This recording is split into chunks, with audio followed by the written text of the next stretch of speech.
Bonjour et bienvenue sur les plateaux TV de l'Open World Forum 2012. Avec moi Frédéric Baye, bonjour, donc, qui est PDG de Linutop Tout à fait. et qui va nous parler de son OS, un OS open source. Tout à fait. Alors, Est-ce que vous pouvez on nous vient de présenter sortir la dernière version de Linutop OS, qui se présente sur clé USB. La particularité, c'est que c'est un open source. On est basé sur Ubuntu, donc je pense que tout le monde connaît Ubuntu. Simplement, on a fait une version un peu plus light, basée sur XFCE, GNOME devenant un peu encombrant. Et l'idée, c'est de faire un OS tout petit. Il tient en 700 MB. Il contient les logiciels pour faire de la bureautique, de l'accès Internet. On a rajouté des logiciels qui permettent de faire des kiosques, donc des kiosques d'accès Internet, des kiosques qui permettent de faire de l'affichage dynamique ou un mix des deux. Et l'idée, c'est de faire un petit logiciel, c'est-à-dire le package complet tient en 700 mégas. Donc on peut le télécharger. Il y a une démo sur notre site linutop.com. Et ça permet de tester sur PC s'il y a une compatibilité hardware, donc si les drivers fonctionnent bien, etc. Et après, on peut l'installer où on veut, c'est-à-dire on peut le faire fonctionner aussi bien d'une clé USB que d'une flash que d'un disque dur. Et ça prend pas trop de place. Et la particularité, comme les gens connaissent sur Linux, on peut avoir des CD live. Et en fait, on avait trouvé cette idée très intéressante. Ça permettait de verrouiller en lecture seule tout l'OS. C'est-à-dire on peut le configurer d'une certaine manière et dire à partir de maintenant, on met un password et dès que la machine va rebooter, on aura l'OS configuré tel qu'il a été verrouillé. Ce qui fait que ça diminue les coûts de maintenance et ça permet de dédier l'usage du PC à un usage unique. Ça peut être accès à un catalogue restreint sur Internet, ça peut être de faire défiler des playlists d'affichage ou de musique. Et voilà. Et après, on touche plus au système. Il fera ad vitam aeternam la même chose. D'accord. Donc au niveau des usages, ça va s'adresser plutôt à qui? À des Alors, grands les publics, usages, entreprises? en fait, c'est plutôt les entreprises.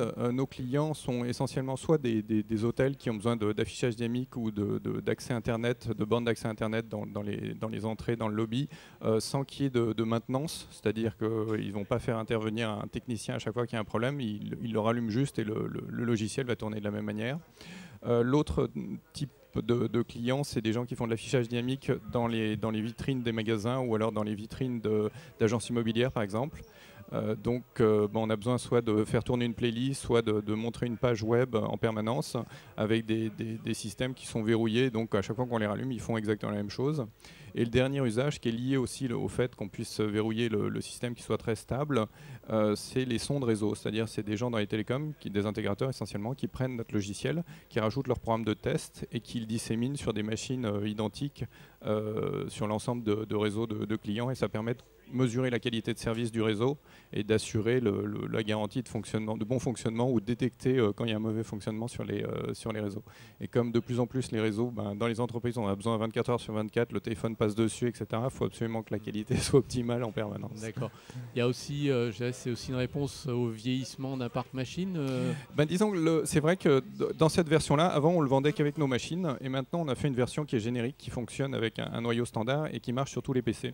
Et en fait on s'est aperçu qu'il y a pas mal de clients qui l'achètent, le téléchargent et recyclent des vieux PC. Ça permet de prolonger la vie des PC et de les dédier à un usage unique.